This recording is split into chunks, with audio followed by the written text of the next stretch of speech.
50 divided by 3. Here 3 is a divisor, so we need multiplication table of 3. 3 times 0, 0, 3 times 1, 3, 3 times 2, 6, 3 times 3, 9, 3 times 4, 12, 3 times 5, 15, 3 times 6, 18. To find out the multiplication table of 3, just add 3 with the previous step.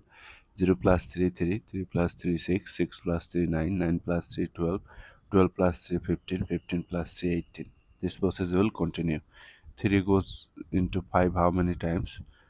2 times 6 which is greater, so 1 time. 1 times 3, 1 times 3 which is 3. So subtract, you are getting 2. Now bring down the next 0.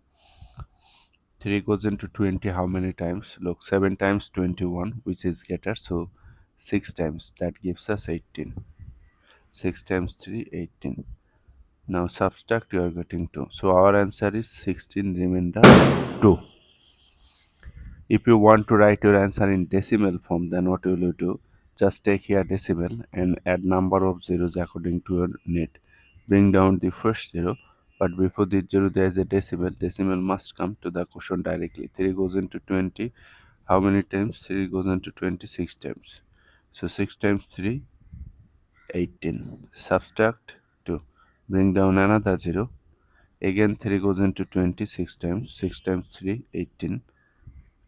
Subtract 2. Bring down another 0.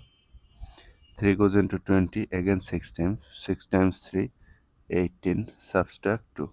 You can bring down more 0, but since we have gotten 3 places after decimal, we can place here 3 dot. To means that this process is continuing. So our answer is this.